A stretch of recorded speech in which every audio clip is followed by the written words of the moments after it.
Hi, this is Gavin, and welcome back to the S.O.U.N.D Project.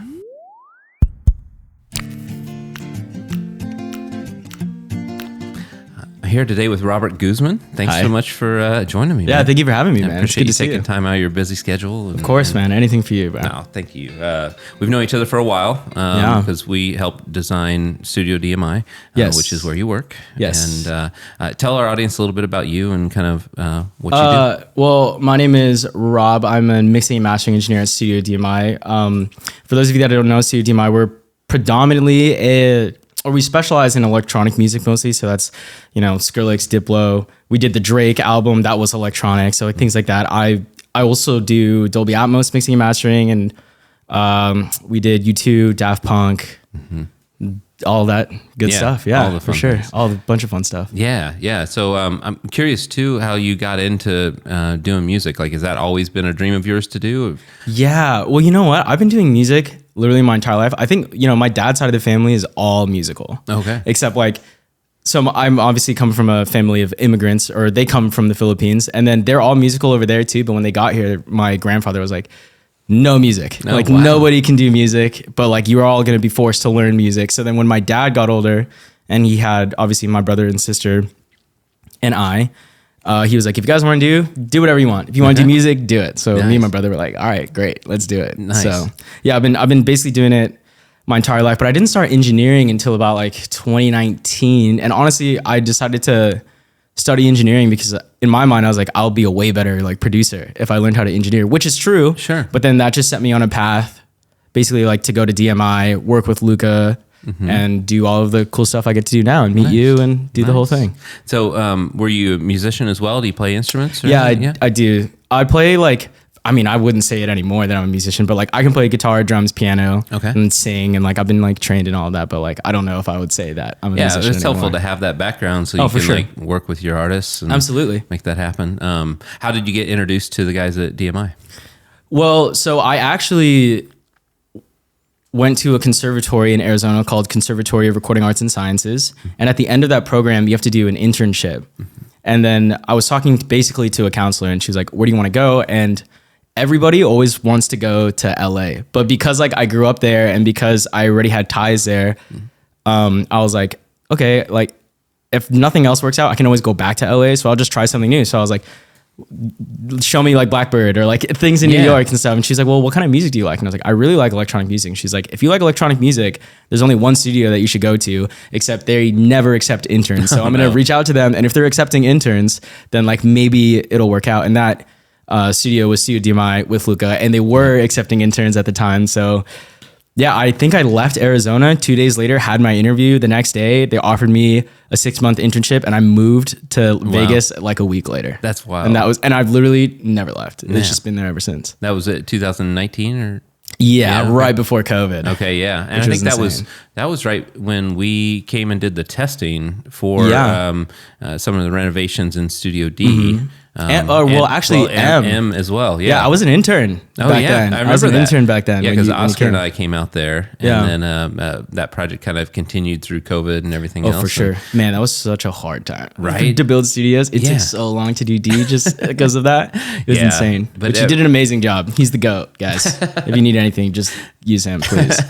Thanks, man. It's that project was really fun because it already was a great studio. It's just a matter of dialing it in further. Yeah, for sure. And it's really fun to see people's reaction with, especially Studio M for some reason. It sounds amazing. Do you actually I'm sure you do, but people are this is one of the best sounding rooms ever. Do you agree? I've heard that from a few people, like Josh S.O.U.N.D. Yeah, he says that all the time. He says that a lot. I remember him when he had visited to do some setup of the Focal speakers in there. I remember he called me and he goes, what's going on in here? What is actually, this doesn't make any sense. I know, that's what everyone says. Because it's the smallest room you guys have, but it probably sounds the best of all of them. I think so. Yeah. Well, eventually, when you do Luca's room, Yeah. Maybe that will probably rival, especially with the stuff that Vocal's got going on over there right now. Have you seen it? Oh, I have. I'm going to see it tomorrow. Oh yeah, it's crazy. I know that because we've known about it for a while, and I knew that was the plan for Studio DMI to have some of those in there. So that'll be awesome. Yeah, that room's gonna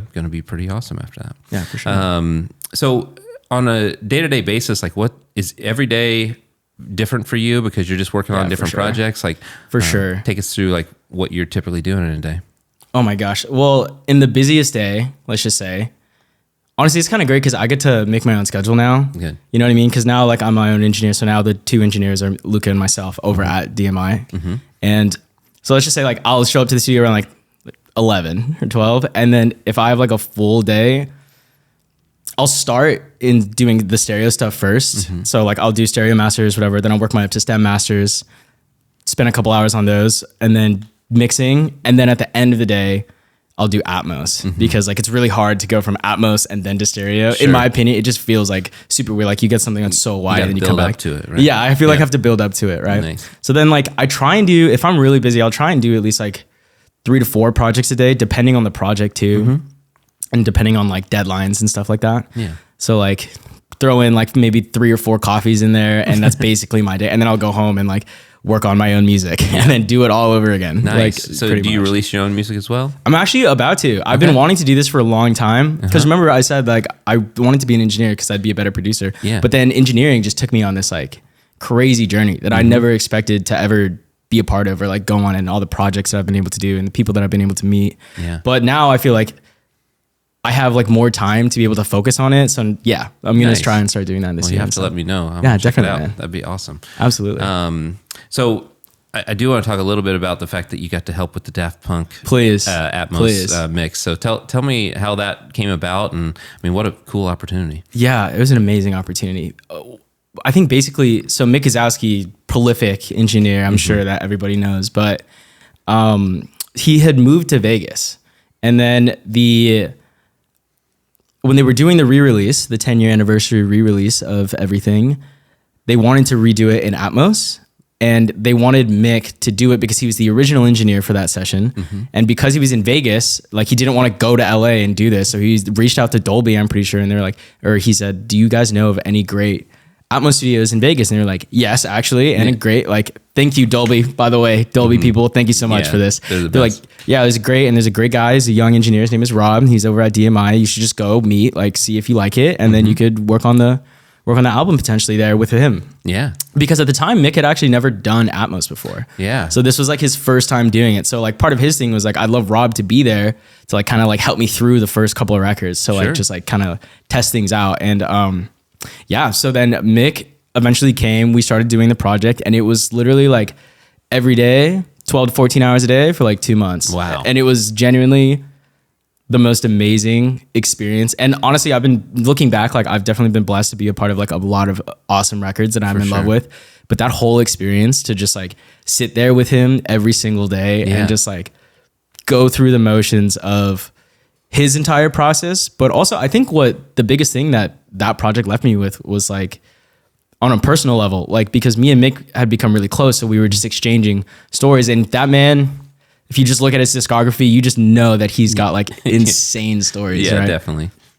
And he would basically like every day, like if we had time, he would just share these amazing stories with me about him cutting his teeth in the industry, like the hanging out with Michael Jackson or like Winter Fire. He was like stories like he was in the studio when John Lennon was recording Imagine. Wow. I know, right? Oh, there's so many more stories that I probably shouldn't say, but there's, I know, but he basically was telling me these things. And I remember like one day I was sitting there like listening to this and I was like, you know what, Mick? And he's like, what's up? And I was like, I hope one day, like when I'm like your age, I can look back at my 20s and like be able to say the same thing, that like be able to hang out with these legendary people, do these legendary tracks, like because your life just seems amazing. Your career, like your career trajectory has just been amazing. And I'll never forget this. And this changed me a lot, but like he was working, he was mixing and he stopped and he turned around and he was like, Rob, that's you right now. And I was like, wow, I know. So I was like, what? And he's like, you're doing it right now. It's happening in front of your very eyes that this is happening for you in your 20s right now. And I was like, oh, and he goes,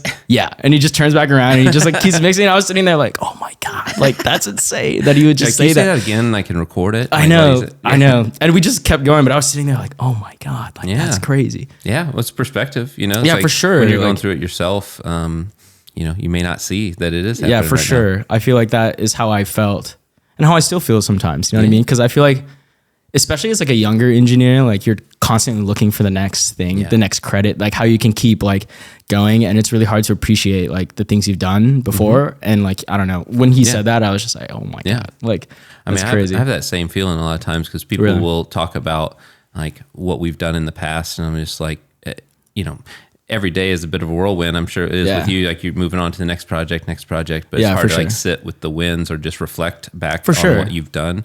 And I also I'm like pretty humble about things. I don't like to talk myself up. I kind of feel the same way. Yeah. And so it's I don't know. It's good to take stock a little bit and be like, yeah, these things have happened and been blessed to do those things. Absolutely. So, yeah. And basically, so like for the Daft Punk thing, like that was honestly my biggest takeaway. Like that moment, obviously like a bunch of other things on a technical level, like learning from him and all of that stuff. Yeah. But that was just amazing for so many different reasons. But on a personal level, I think it affected me more than like it will ever do for me professionally. That's awesome. Yeah. Well, and I also think you kind of end up where you're supposed to be, you know, and for sure. I think you've falling in with the crew at DMI makes total sense to me knowing you. You know, it's like everybody there is amazing. I appreciate that. Every time I go and visit, it just feels like, you know, family. So I definitely bet that's because if you did a different path, you always come up to kind of fork in the road in your career. And like you could have gone to New York or you could have gone to LA and you wouldn't have fallen into a cool situation like you have there. Absolutely. I mean, you know what else I think is actually crazy? And I'm like extremely blessed for this. And we as a studio are very blessed for this. But I think a huge thing for me was COVID. Because I think like for us, when COVID happened, like everybody was kind of unsure, but then after probably like 2 or 3 months after the initial shutdown, like that we had in the country, Luca was like, "You want to come back to the studio? Like I need you back at the studio if you can come or if you want to like do stuff." And I was like, "Let's do it." And then literally every single day, keep in mind I'm like freshly 21 in Vegas, so then I just had like a solid 9 months of just cranking out records with him, zero distraction. That's all I did for like a year. And like, it helped me so much. And obviously like a lot of people weren't as lucky for that, but COVID was I would say COVID is a major reason for my success. Cause I literally had nothing else but to go there on that. And just focus and sit with Luca and do our thing. That's great. And I'm sure having Luca there as a mentor as well to be able to show you things like what a, you know, talent and all the things that he's done. Absolutely. Luca's, you know, he's my mentor, but like even more so, like you said, like he's family. Like we are very close. We're a pretty tight knit group over there. And he's, you know, he taught me and has given me like every opportunity or put me up into a place where I can have these opportunities. And he just said like, one day he basically was just like, "I think you're ready. Like go run with it. Like just go for it." Well, and that's honestly a little rare. In sometimes people who are at that level, they're keeping other people at their level, you know, it's like, and it's because it makes them feel good. But like, what you really want to find in a leader is just someone who's like, come up alongside me. And if you surpass me, that'd be great. You know? I definitely feel that way with him. I mean, I think that with him, he literally was just one day, like, "I think you're good. Like just go do you like figure it out. You know, if you need me, I'll always be here," which he is, you know, I still see him every day, you know, like we talk shop like all the time, but like he literally just one day just set me loose and said, "You can do it." It's awesome. Well, and I'm sure too, with the type of music you guys work predominantly like EDM and electronic music, Vegas is a great place for that. You know, there's always artists coming through and having residencies there. And how much of your job like is like going out to those events and meeting people and trying to get work that way, or is it mostly like word of mouth and referrals? You know what? I think for Luca, or the studio as a whole, I don't think so. But I think for me personally as an engineer, those things are important, right? For me to go meet these artists that are playing at the clubs and like going to like have face-to-face time with them, like tell them what I do, not like to sell them on me, but they usually are just like, "Oh, like, what do you do?" And I tell them and they're like, "Oh, that's really cool." And then they're like, invite them to the studio. So I think as of late, the last 2 years, year and a half or so, I've been going out more to do that networking and stuff. Plus, you know, like, I like to have a good time. It's fun. I mean, like I definitely am having a lot of fun when I'm out there, but like I have like a very specific group of friends too that I've met that have become some of my best friends. And like, we now just like go out, meet artists, like, and then hopefully do records together. Like, because honestly, I think it's more important that obviously it's important to be technically proficient or like technically great, right? But then I think what's more important is like this business, I think, is mostly about relationships and how you can work with someone. Yeah. And I tell that to people all the time that want to be interns, because like basically my biggest point of advice for people who want to be interns is like, you can be the best technically, but if people don't want to be around you, then you'll never get the gig. They'd rather take somebody that they have to teach than somebody they don't have to teach but have to tolerate being around. You know what I mean? That's great advice. I mean, I tell people that a lot too. It's like one of our core values is over everything be kind. Yeah. And it's like that has nothing to do with how good you are at AutoCAD or how good you are at modeling something. Right. It's you know, people want to work with people, especially on projects that it takes a long time to get these things done. And if it's a drag to be around that person that long, then it's not good. So like a lot of the referrals that we get is just because they're like, these are good people over at Heuristic Design. It's like they're going to take care of you, and you know, they're not showing them a frequency response of the last studio we did. They're talking about who we are as people, and they just like working with you. I mean, I love having you in the studio, man. You know that. I know that. Every time I'm there, it's just you just feel good being at Studio DMI. So it's I appreciate that, man. It's cool that you get to go there every day. We try. Yeah. Thank you, man. Is there anything that's on the horizon, like things that you want to be doing that's different than what you're doing right now? Is there anything that you're trying to branch off into? I mean, obviously I said that I want to start doing my music thing. I think that for me is something that, because you know what, engineering for me is like half of my heart, and there's another half. Not that like I only love it halfway, but you know what I mean? Like it's like half of something that like where there's a whole of something else. So I want to do that, but honestly for engineering, I'd love to get into movies. Okay. Because Atmos has really opened up like this new, so I did the Atmos thing for Ultraman for like that record with Diplo and I think it's Charlie Tree.